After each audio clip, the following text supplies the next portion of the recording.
कम बंदा सदगुरु चरण ये अगमा गम में लखाइया, गुरु ज्ञान दीप प्रकाश करी पट खोल दरस दिखाइया, जय कारणे सिद्धार्थ के सो कृपा से पाइया, अकह मूर्ति हमें सूरत पाया। धन यौवन और राजपद अविचल रहे न कोई, जो दिल जाए सत्संग में जीवन का धन हमेशा किसी के पास नहीं रहता। कभी कभी गरीब सेठ बन जाता है, सेठ गरीब बन जाते हैं, गरीब राजा बन जाता है, राजा भिखारी बन जाता है। धन का कोई निश्चित नहीं है हमेशा किसी के पास। और इसी तरह जवानी जिसकी भी आती है बचपन से जवानी, फिर बुढ़ापा आना निश्चित। इसी की जवानी भी हमेशा कायम रहने वाली नहीं। और इसी तरह पदवी, कोई अफसर है, दरोगा है, DIG है, पुलिस कमिश्नर है, नेता है, मिनिस्टर है, प्रधानमंत्री, ये किसी की पदवी हमेशा कायम नहीं है। सबका एक निश्चित समय होता है, उस समय के अनुसार उसकी कुर्सियां और पदवी सब छिन जाती। इससे साफ जाहिर होता है इस संसार में जो कुछ है सब नश्वर है, क्षणिक है, हमेशा रहने वाला नहीं। कहीं स्थिर क्या है सत्संग, यदि आप बेकार की बातों में समय न गंवाकर सत्संग में, भजन में अपना समय व्यतीत करते हैं, एक दिन आपका जीवन सार्थक हो गया। यदि गलत संगत में पड़ गए, गलत कर्म करने लगे, निश्चय ही आपका पतन, और एक दिन आप गड्ढे में चले गए। इसलिए मनुष्य जीवन जो मिला है इसका हमें सदुपयोग करना चाहिए। हमें सही मार्ग पर चलने का प्रयास करना चाहिए, धर्म के मार्ग पर चलना चाहिए, अधर्म के मार्ग को छोड़ देना चाहिए। क्योंकि जो भी अधर्म के मार्ग पर चले, वो चाहे कितने भी बलशाली थे, कितने भी सामर्थ्यवान थे, लेकिन अंत में उनका पतन है। इसलिए हमारे इतिहास, हमारे वेद, हमारे शास्त्र इसके प्रमाण है कि जो भी अधर्म के मार्ग पर चलता है निश्चय ही उसका पतन है। इसलिए हमें इतिहास से, अपने पूर्वजों से सीख लेकर धर्म के मार्ग पर निरंतर चलने का प्रयास करना है। ये अवश्य है कि धर्म के मार्ग पर चलने पर हमारे सामने कई परिस्थितियां खड़ी हो जाती हैं, कई परेशानियां भी आती हैं, लेकिन अंत उसका अच्छा होता है। जो धर्म के मार्ग पर चलते हैं अंत में वो विजयी होता है, अंत में मुस्कुराते हुए इस लोक से विदा होता है। इसलिए भगवान ने संसार में दो रास्ते बनाए, एक धर्म का, एक अधर्म। और हर इंसान को आजाद कर दिया है इस दो में से कोई भी रास्ता आप पकड़ सकते। अधर्म का मार्ग आपको पतन की ओर ले जाएगा और धर्म का मार्ग जो आपको प्रगति की तरफ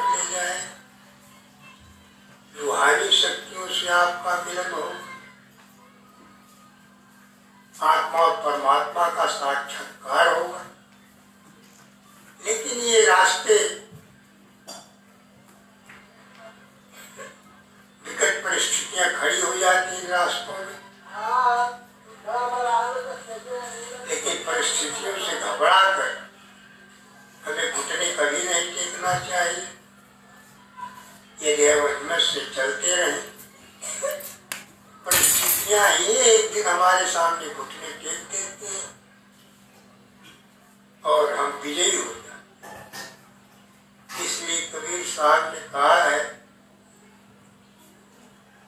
कि साधु ऐसा चाहिए जाका पूरा मन, विपत्ति पड़े झाड़े नहीं, चढ़े चौक।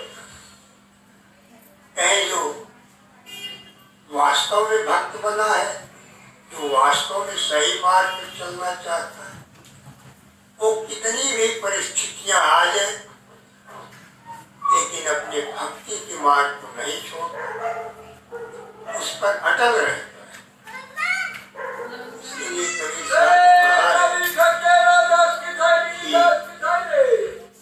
देखा देखी भक्त का कबहुल चरसी रंग, जो केचुली झांसी जैसे बुझे। जिस तरह सांप अपनी केचुली का त्याग कर देता, उसी तरह जो व्यक्ति साहसी नहीं है, जिसकी दिखावटी भक्ति है, वो परिस्थितियां विपरीत आने पर घबरा कर भक्ति का मार्ग छोड़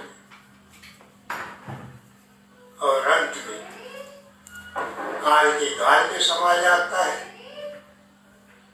इसलिए हमें परिस्थितियों के सामने घबराना नहीं चाहिए।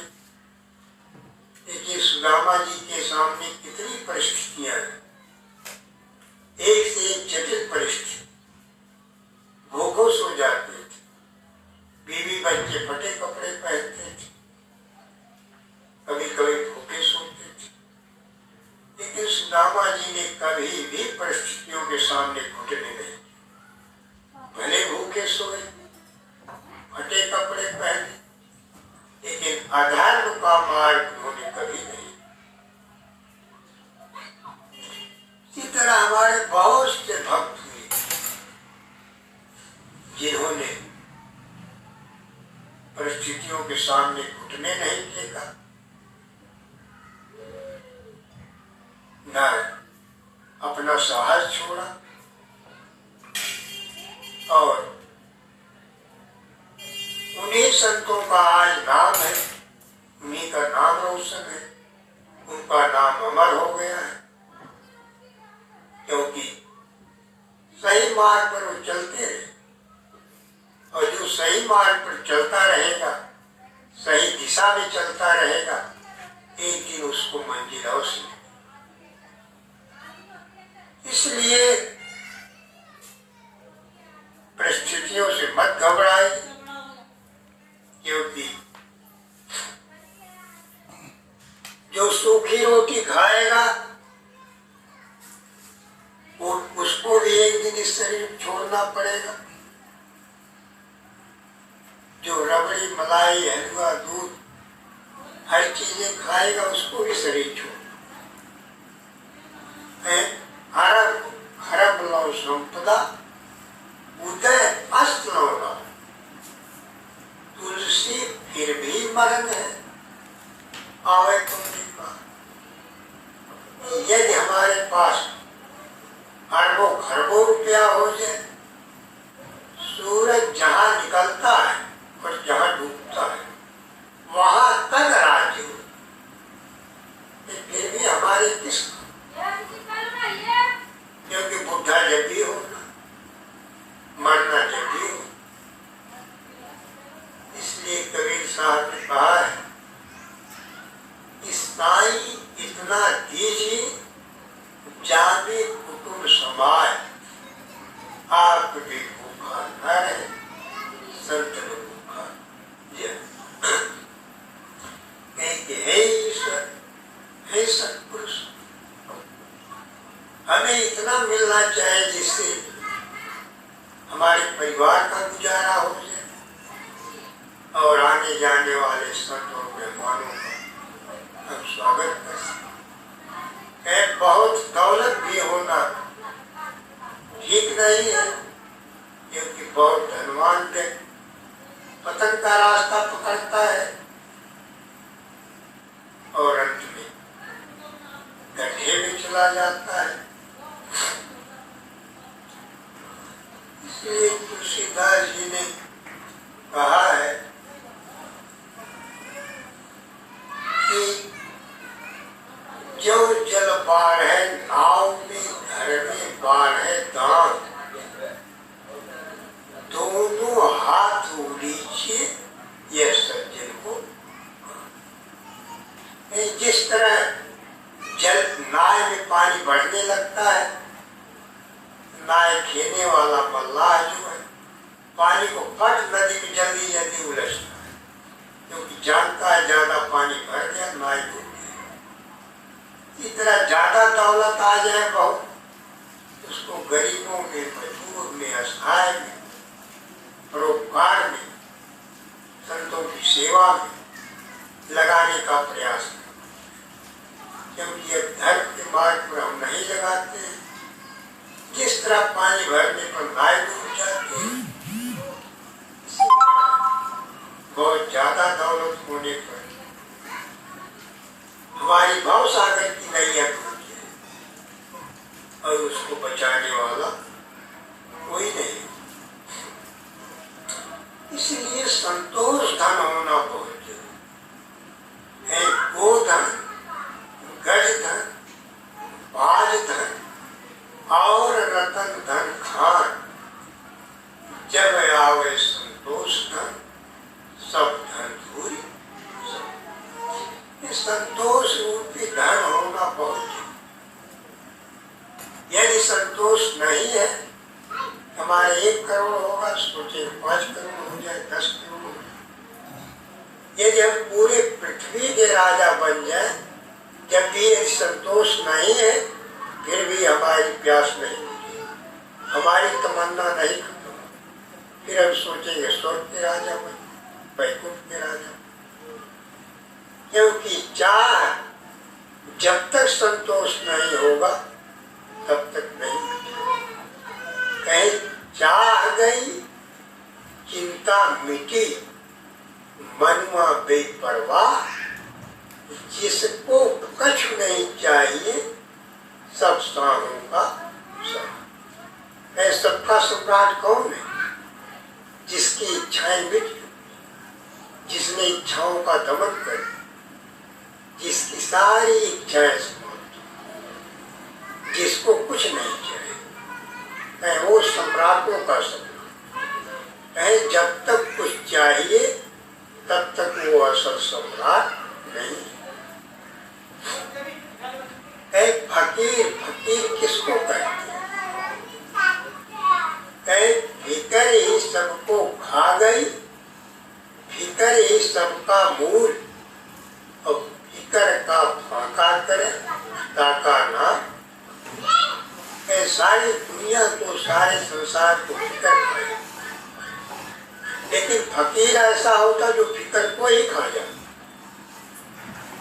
जो फिकर को खाना सीख ले वो फकीर है। जो फिकर को खाना नहीं जानता वो फकीर नहीं है, वो तो फकीर बनकर ढोंग बना रखा है।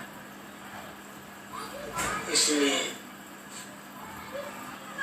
फकीर बनना आसान नहीं है। मन लागो मेरा यार फकीरी, जो सुख पायो नाम भजन में, सो सुख नाही अमीरी में। मन लागो मेरा यार फकीरी, फकीरी में जो आनंद है वो संसार की किसी भी चीज में नहीं है, ना ही कंचन, ना ही। क्योंकि भक्ति जो है आनंद का सागर है, अमृत का सागर, जिसमें भक्त मगन होकर गोते लगाता है। देखिए हमारे सतगुरु कबीर साहब ने इशारा किया है, उन्होंने कहा है जागो मुसाफिर आंखें खोलो, अमर शहर को जाना है। तन है गाड़ी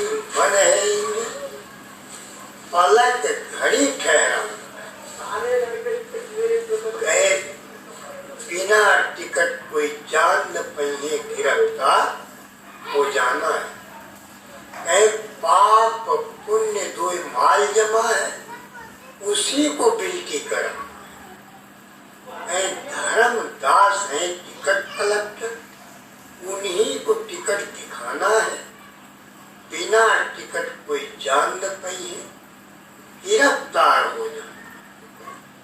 सतगुरु धन से पास कटा लो, निर्भय होके जाना है।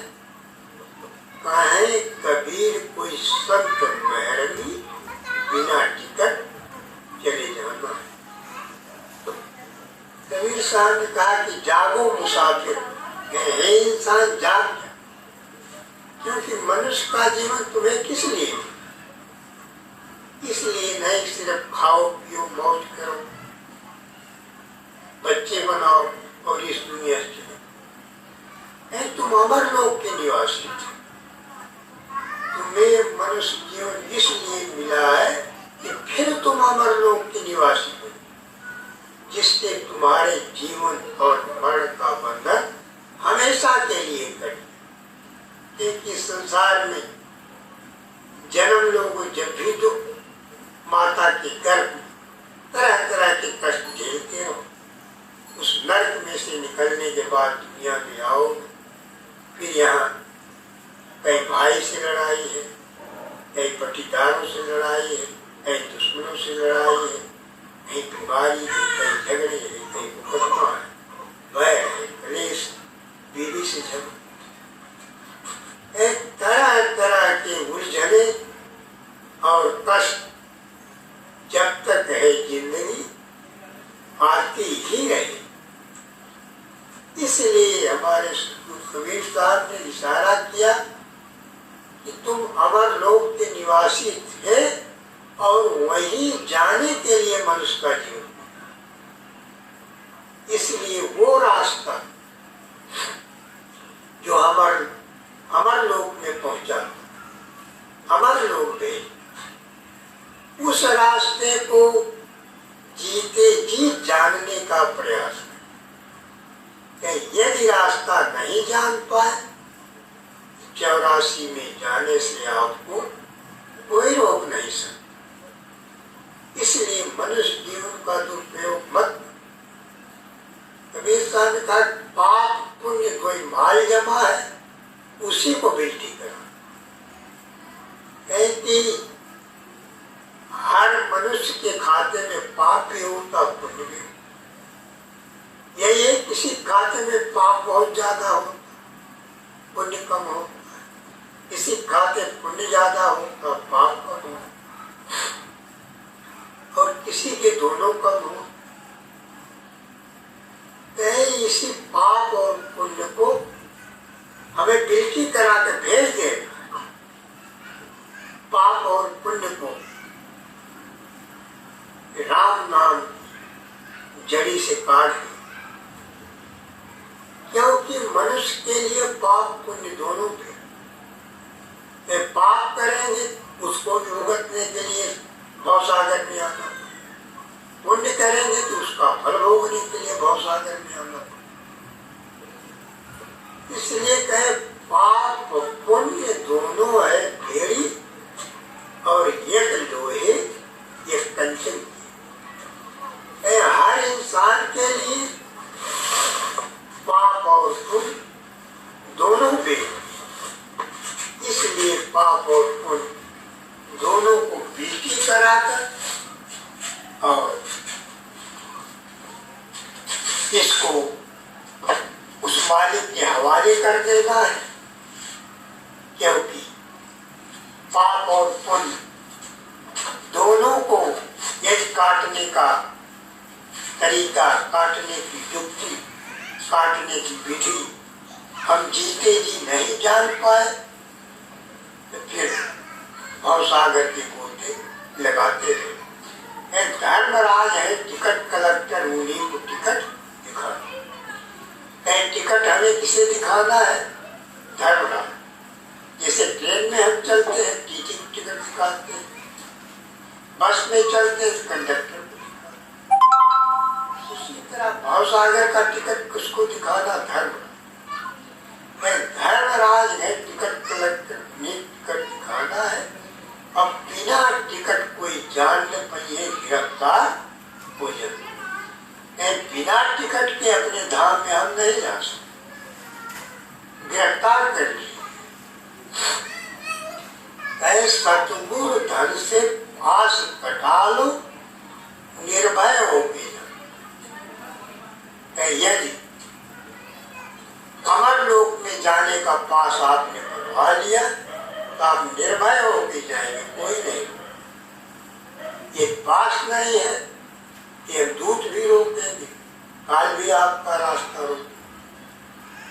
इसलिए उस पास का बनाना जरूरी है। लेकिन कहे सतगुरु धन से पास निर्भय हो। सतगुरु कौन सी दौलत देते हैं जिसके पास, क्योंकि इस संसारी दौलत से उस लोग का पास नहीं बचा। तो वो दौलत है क्या जो गुरु तुम्हें भेंट करता तुम्हारा पास उस लोक में जाने का बन जाता। ये सब कुछ ऐसे राज है जो बिना भेजे गुरु के आज सर पटक पटक मर जाए, आज नहीं। इसलिए कहे कि सतगुरु धन से पास कटा को निर्भय होके जाना है।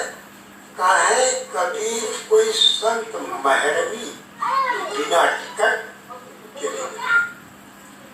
लेकिन कोई ऐसा भी संत होगा जो बिना टिकट के अपने धाम में प्रवेश करे।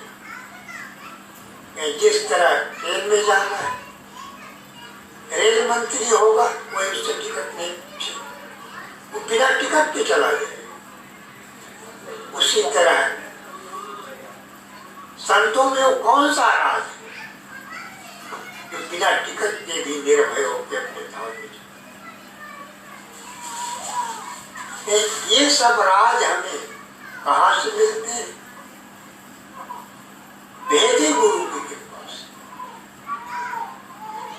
क्योंकि बिना भेजे के आपकी नैया पार, आप भवसागर में डूब जाए। इसलिए मनुष्य का जीवन इसीलिए मिला कि आप भवसागर को पार, भवसागर को पार करके अपने धाम में प्रवेश करिए जो काल की पहुंच से परे। यदि आप काल की सीमा में रहे, स्वर्ग में वैकुंठ, तो कभी भी आपकी टांग पकड़ के खाएगी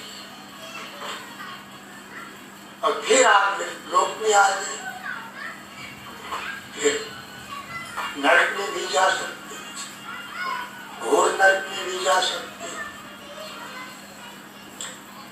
इसलिए इससे बचने के लिए हमारे संतों ने इशारा किया, राम नाम की लूट है, लूट सके सो लूट, अंत काल पछताएगा जब प्राण जाएंगे। इसलिए